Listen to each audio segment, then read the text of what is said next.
नमस्कार, मी अशोक मुरुमकर. काय सांगता न्यूज पोर्टलमध्ये आपलं स्वागत. आगामी स्थानिक स्वराज्य संस्थांच्या निवडणुकीच्या निमित्ताने करमाळा तालुक्यात नेमकी कोणाची युती होती याबाबत चर्चा रंगत आहेत.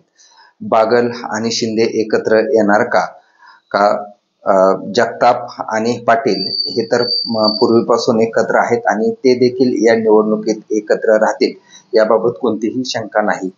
मात्र बागल आणि शिंदे या दोन गटांमध्ये जोरदार चर्चा सुरू आहे आणि यामध्ये शिंदे हे एकटे निवडणुकीत उतरतील का बागल त्यांच्याबरोबर येतील की बागल पाटील गटाबरोबर जातील अशा चर्चा राजकीय वर्तुळात सुरू आहेत. आणि त्यातच करमाळा तालुक्याच्या राजकारणात एक वेगळी चर्चा घडवणारं चित्र काल दिसलं. ते म्हणजे एका कार्यक्रमाच्या निमित्ताने करमाळा तालुक्याचे जे पारंपरिक विरोधी गट आहेत ते म्हणजे पाटील आणि बागल ह्या गटातील प्रमुख नेते एका मंचावर दिसले.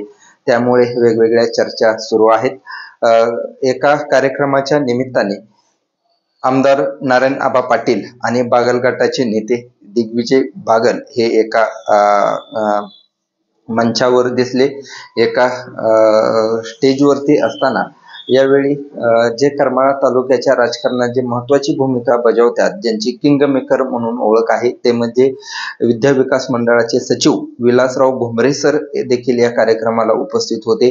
याबरोबर पाटील गटाचे जे विश्वासू मानले जातात ते म्हणजे देवानंद बागल हे देखील यावेळी उपस्थित होते. याशिवाय करमाळा कृषी उत्पन्न बाजार समितीचे माजी उपसभापती चिंतामणी दादा जगताप, याबरोबर करमाळा पंचायत समितीचे माजी सभापती अतुल पाटील हे देखील या कार्यक्रमाला उपस्थित होते. करमाळा तालुक्याच्या राजकारणात पक्ष कोणताही असला तरी नेहमीच गटातटाचं राजकारण चालतं.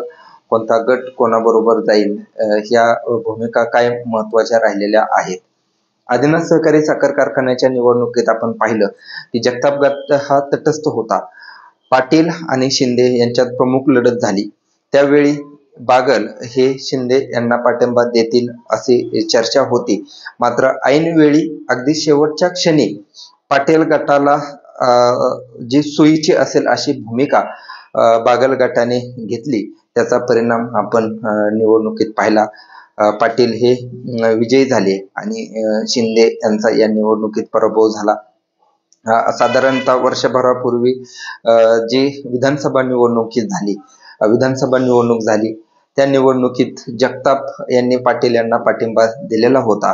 त्यात पाटील हे विजयी झाले. बागल हे स्वतंत्र उपमुख्यमंत्री एकनाथ शिंदे यांच्या शिवसेनेच्या माध्यमातून निवडणुकीत होते, तर शिंदे हे अपक्ष या निवडणुकीत उतरलेले होते.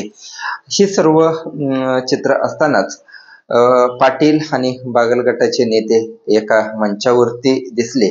बागल नेमके स्वतंत्र निवडणुकीत उतरतील का कोणाला पाठिंबा देतील हे पाहावं लागणार आहे.